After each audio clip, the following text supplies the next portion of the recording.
Hello friends, आज हम BSc final year में मैथमेटिक्स का second paper complex analysis start कर रहे हैं। यह पेपर जो आपने सेकंड ईयर में रियल एनालिसिस पढ़ा था उसी के तरीके से है। My self doctor Prakash Goyal, MSc BEd and PhD.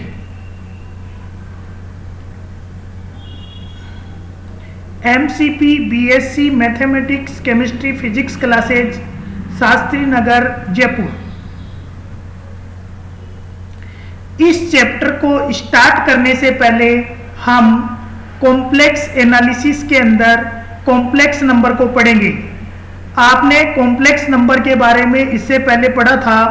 Complex number को हम जेड के द्वारा रिप्रेजेंट करते हैं और Z equal X plus iota Y होता है। यहां पर x और y रियल नंबर होते हैं, i को आयोटा कहते हैं और उसकी वैल्यू √-1 होती है। या फिर x प्लस आइटा y को हम bracket x minus y bracket बंद भी लिख सकते हैं। यहां पर x को रियल पार्ट ऑफ z या REZ भी कहते हैं। REZ का मतलब है रियल पार्ट ऑफ z अर्थात x। y को हम इमेजिनरी पार्ट ऑफ जेड या IMZ के द्वारा भी रिप्रेजेंट करते हैं। IMZ का मतलब है इमेजिनरी पार्ट ऑफ जेड। अब हम सेट ऑफ कॉम्प्लेक्स नंबर लेते हैं। अभी अभी आपने कॉम्प्लेक्स नंबर पढ़ा है x प्लस आइटा y के द्वारा रिप्रेजेंट करते हैं या ब्रैकेट XY के द्वारा रिप्रेजेंट करते हैं। यहां पर XY रियल नंबर होता है। अगर ये दुनिया भर के हो, x और y की जगह रियल नंबर रखते जाएंगे, अपने पास में कॉम्प्लेक्स नंबर आते जाएंगे, तो ये कॉम्प्लेक्स नंबर का सेट कहलाएगा और इस सेट को C के द्वारा रिप्रेजेंट हम करते हैं। अब हम कॉम्प्लेक्स कॉन्जुगेट के बारे में पढ़ते हैं।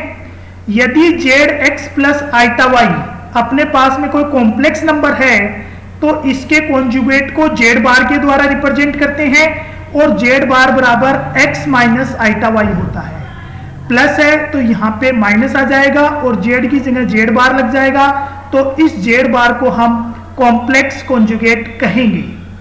अब आगे देखिए, polar form of complex number Z equal X plus iota y, ये अपने पास में कार्टेशियन फॉर्म है कॉम्प्लेक्स नंबर के लिए।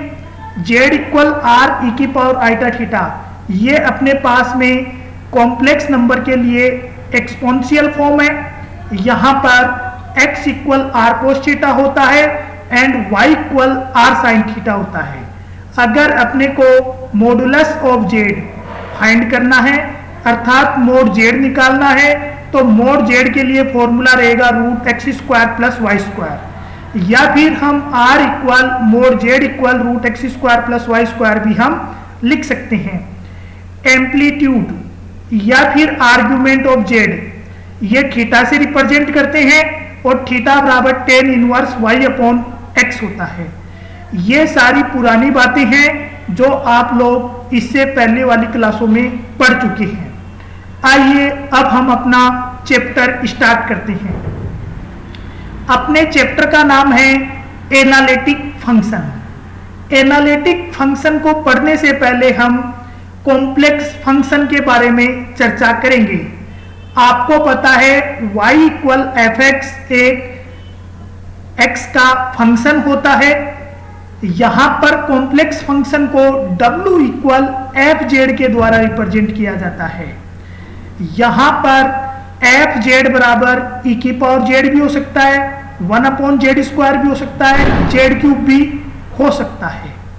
डेफिनेशन देखिए कॉम्प्लेक्स फंक्शन की। In a given region D, if to each value which a complex variable z can assume there corresponds one or more defined value of a complex variable w, we say that w is a function of z and write w equal fz। Example है e⁻z 1/z² z³ are function of complex variable z। देखिए यहाँ पर w equal e⁻z है। W equal 1/z² है, W equal z³ है। यहां पर z independent variable है, यहां पर z इंडिपेंडेंट है। इस इंडिपेंडेंट के अंदर अगर हम z की वैल्यू 1 रखेंगे तो अपने पास में W की वैल्यू हो जाएगी 1⁻3। इसी तरीके से e की पावर z की जगह 1 रखेंगे तो e आ जाएगा, 2 रखेंगे तो e² आ जाएगा, 3 रखेंगे तो क्यूब आ जाएगा। इस तरीके से अपने को दुनिया भर की वैल्यू यहाँ पे प्राप्त होती रहेगी। जो वैल्यू प्राप्त होगी उसे हम डिपेंडेंट वेरिएबल कहेंगे। इस तरीके से W अपने पास में फंक्शन कॉम्प्लेक्स फंक्शन कहलाता है, f(z) भी यहाँ पर कॉम्प्लेक्स फंक्शन कहलाता है। Since z equal x plus iota y, therefore f(z) will be a form u plus iota v, where u and v are real valued function of variable x and y. Thus we can write w equal f(z). आपको w f(z) के बारे में बता दिया गया है, ये complex function है। चूंकि ये कॉम्प्लेक्स फंक्शन है तो इसके अंदर रियल और इमेजिनरी पार्ट दोनों ही होंगे। यहाँ पर u रियल पार्ट है और ये रियल पार्ट u x और y का क्या है, फंक्शन है। इसी तरीके से v भी क्या है, होने को v रियल है लेकिन आइटा से मल्टीप्लाई होने के कारण ये अपने पास में इमेजिनरी हो जाएगा और ये x y का क्या है, फंक्शन है। यहाँ पर अब हम सिंगल वैल्यूड और मल्टी वैल्यूड फंक्शन के बारे में चर्चा करते हैं। सिंगल वैल्यूड, जैसे नाम से ही पता चल रहा है, सिंगल वैल्यूड फंक्शन किसे कहेंगे, ऐसा फंक्शन जो a की वैल्यू दे उसे सिंगल वैल्यूड फंक्शन कहेंगे। मल्टी वैल्यूड फंक्शन किसे कहेंगे, ऐसा फंक्शन जो एक से ज्यादा वैल्यू दे उसे हम मल्टी वैल्यूड फंक्शन कहेंगे। आइए डेफिनेशन पढ़ते हैं हम। If only one value of w corresponding to each value of z, we say that w is the single valued function of z। यदि w z के किसी मान के लिए अपने को एक ही मान दे तो अपने पास में w क्या कहलाएगा, यहाँ पर सिंगल वैल्यूड फंक्शन कहलाएगा। If more than one value of w corresponding to each value of z, we say w is a multi valued या फिर many valued function of z। यदि हम w के अंदर z की वैल्यू रखते हैं, रखने के बाद में इसके एक से ज्यादा मान आते हैं तो ये w यहाँ पर मल्टी वैल्यूड फंक्शन कहलाएगा। फॉर एग्जाम्पल देखिए, w इक्वल z², यहाँ पर z की वैल्यू यदि मैं 1 रखूं तो w इक्वल 1 हो जाएगा, एक ही मान आ रहा है, इसलिए ये सिंगल वैल्यूड फंक्शन है। या w बराबर आइटा z, ये भी क्या है, यहाँ पर सिंगल वैल्यूड फंक्शन है। जबकि w इक्वल z की पावर 1/2, ध्यान दीजिए w इक्वल z की पावर 1/2, यहाँ पे मैं z की वैल्यू 1 रखता हूँ तो 1 की पावर 1/2 अर्थात √1 लेते हो तो आपके पास में क्या आता है, +-1, अर्थात इसके दो मान आ गए हैं, इसलिए ये क्या कहलाता है, अपने पास में मल्टी वैल्यूड फंक्शन क्या है, कहलाता है। अब हम चर्चा करते हैं limit of a complex function. Limit के बारे में आप पहले पढ़ चुके हैं, 11th क्लास से पढ़ते आ रहे हैं। लिमिट आपने पढ़ी थी, limit z tends to z0 f(z)।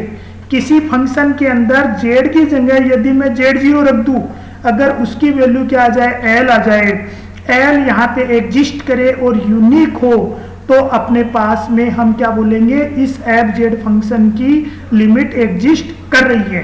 तो यहाँ पर भी ऐसे ही अपने को क्या करना है, फंक्शन है और यहाँ पे फंक्शन को क्या लेना है, कॉम्प्लेक्स फंक्शन लेना है। आइए अब हम इसकी डेफिनेशन पढ़ते हैं। लेट f(z) बी ए डिफाइंड। डिफाइंड का मतलब क्या होता है, भी ये वैल्यू इनफाइनाइट नहीं आनी चाहिए और ये वैल्यू इंडिपेंडेंट फॉर्म में भी नहीं आनी चाहिए। And single valued in A deleted neighbourhood of A point z equal z0। We said that the number L is the limit of f(z) as z approach z0 and write this। यदि z z0 की तरफ जा रहा है तो आप z की जगह z0 रखते हैं तो उसकी वैल्यू L आ जाए, कोई फाइनाइट नंबर आ जाए तो अपने क्या बोलेंगे, इसकी लिमिट एग्जिस्ट कर रही है। या फिर दूसरे शब्दों में, इफ फॉर एवरी लिमिट की डेफिनेशन दूसरे शब्दों में जो आपने सेकेंड ईयर के अंदर पढ़ी है, if for every positive number epsilon यहाँ पे जितना छोटा हम ले सकते हैं उतना छोटा नंबर है, there exist a positive number del such that. देखिए ये वाली बात और ये वाली बात एक ही है, इसमें घबराना नहीं है किसी को भी।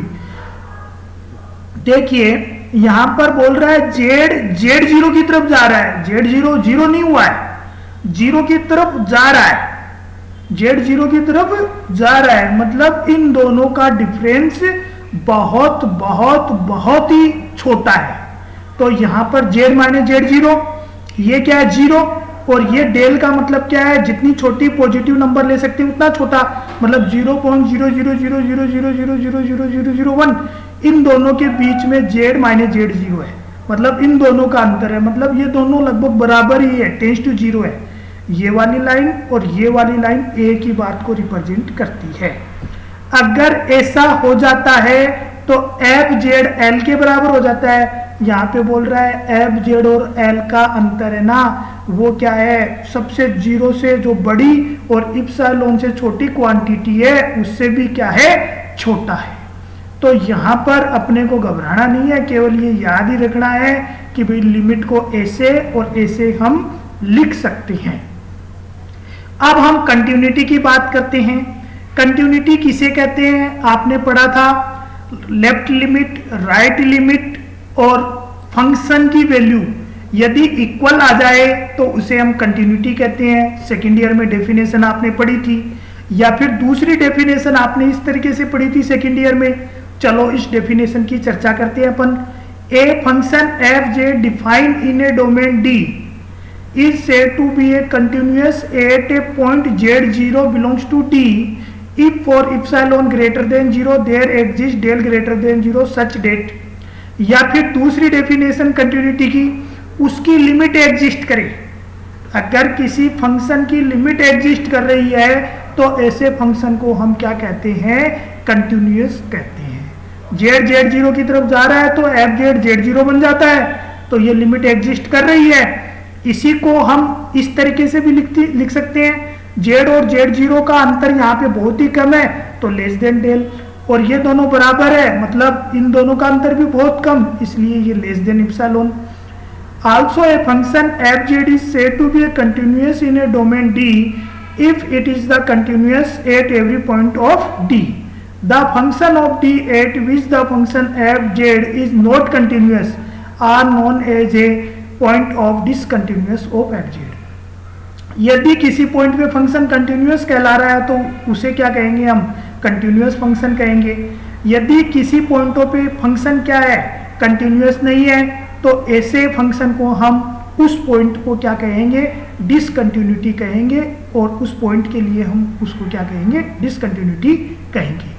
आइए अब हम एक एग्जाम्पल लेते हैं कंटिन्यूअस फंक्शन का। ध्यान से देखिए इसको, ये फंक्शन है, इस फंक्शन की दो वैल्यू होती है, एक तो वैल्यू है जेड स्क्वायर और दूसरी वैल्यू है जीरो। जेड स्क्वायर वैल्यू कब रहती है, जब जेड आइटा के बराबर नहीं है। यदि जेड आइटा के बराबर होता है तो वैल्यू जीरो होती है। अपने को बताना है कि ये जेड इक्वल जीरो पे डिसकंटिन्यूअस है, तो कंटिन्यूअस फाइंड करने के लिए आपको सबसे पहले तो फंक्शन की वैल्यू फाइंड करनी पड़ती है, फिर उसकी लिमिट निकालनी पड़ती है। यदि दोनों बराबर आ जाए तो कंटिन्यूअस होता है, नहीं आता तो नहीं कंटिन्यूअस होता है। चलो हम चेक करते हैं। आइटा के ऊपर एफ आइटा, आइटा के ऊपर वैल्यू देखो कितनी है, यहाँ पे जीरो, तो हम लिख देंगे जीरो, इसको दे देंगे समीकरण number 1। Limit of a function, अब फंक्शन की लिमिट निकाल लेंगे। जेड टेंड्स टू आइटा, मतलब जेड आइटा के बराबर नहीं हुआ है, जेड आइटा के बराबर नहीं हुआ है तो हम वैल्यू लेंगे ये वाली, एफ जेड की वैल्यू लिखोगे आप जेड स्क्वायर, और जेड की जेड टेंड्स टू आइटा है तो जेड को आप क्या लिखेंगे, आइटा लिखेंगे, आइटा स्क्वायर, और आइटा स्क्वायर की वैल्यू आपको पता है -1 होती है। समीकरण नंबर 1 व 2 बराबर नहीं है, इसलिए आप ये बोलोगे जेड बराबर आइटा पे फंक्शन यहाँ पे क्या है, डिसकंटिन्यूअस है। यही अपने को क्या करना था, प्रूफ करना था। आइए अब हम डिफरेंशिएबिलिटी के लिए डेफिनेशन पढ़ते हैं। डिफरेंशिएबिलिटी के लिए दो डेफिनेशन है, ये दोनों डेफिनेशन अपने को याद रखना है किस किस कंडीशन के अंदर लेनी है। ध्यान दीजिए, डिफरेंशियबिलिटी से क्वेश्चन आता है अपना। आइए हम डिफरेंशियबिलिटी की डेफिनेशन पढ़ते हैं। डिफरेंशियबिलिटी की दो डेफिनेशन है। पहली डेफिनेशन है, यदि अपने को एफ जेड को एवरीवेयर डिफरेंशियबल प्रूफ करना है। ध्यान दीजिए, नाम आ रहा है everywhere differentiable. Function F Z को क्या करना है, एवरीवेयर डिफरेंशियबल प्रूफ करना है। तो आप कौन सा फॉर्मूला काम में लेंगे, एफ डेल जेड बराबर limit del Z tends to 0 F Z plus del Z minus F Z upon del Z is.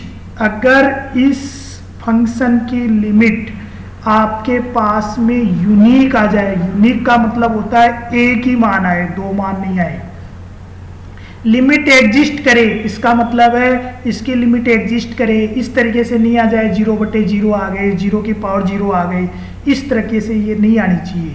अगर ऐसा संभव हो जाए तो ये फंक्शन एवरीवेयर डिफरेंशियबल होगा और इसे एफ डे जेड के द्वारा हम रिप्रेजेंट करेंगे। दूसरा है, function F Z is the differentiable eight Z equal Z 0। देखो लैंग्वेज में देखना, यहाँ पे एवरीवेयर डिफरेंशियबल बोल रहा है, यहाँ पर किसी पॉइंट के लिए डिफरेंशियबल बोल रहा है। यदि आपको किसी पॉइंट के लिए डिफरेंशियबल बोला जाए तो आपको ये फॉर्मूला काम में लेना है। क्या रहेगा ये formula, F del Z 0 limit Z tends to Z 0 F Z minus F Z 0 Z upon Z minus Z 0।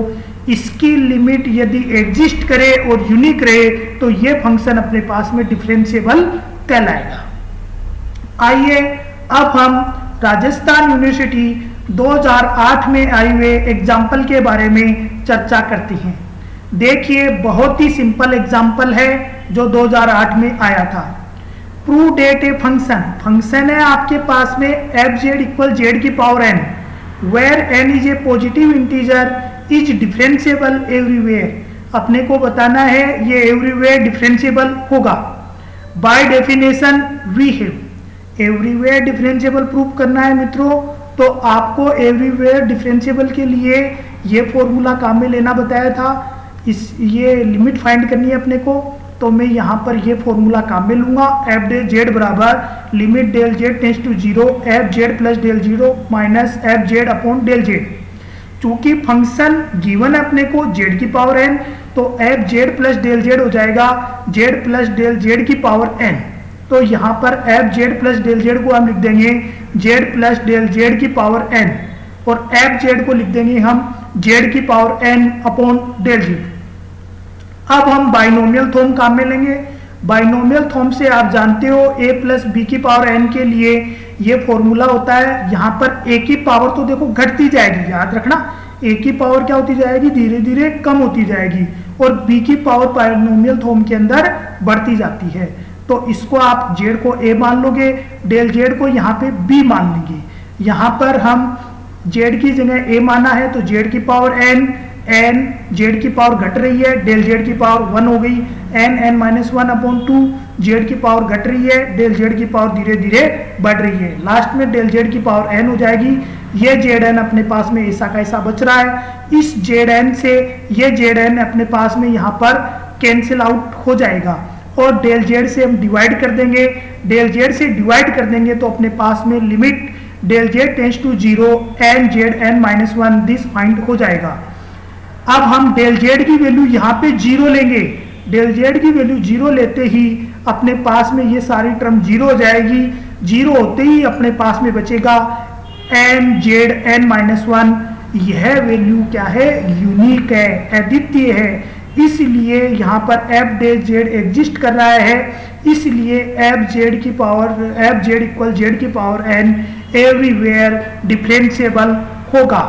अपने को ये क्वेश्चन यहाँ पर ढंग से कर लेना है, बाकी क्वेश्चन हम कल करेंगे। जो भी क्वेश्चन आप लोगों से नहीं हो पा रहे हैं या फिर आपको दिक्कत आ रही है कहीं पर भी किसी भी लाइन पर, तो आपको इस नोट्स के अंदर से निशान लगा के उसका स्क्रीनशॉट मेरे को व्हाट्सएप करना है। जो भी बात नहीं समझ में आए वो मेरे से क्या करना है, आपको पूछना है। चलो बाकी हम कल चर्चा करेंगे। धन्यवाद।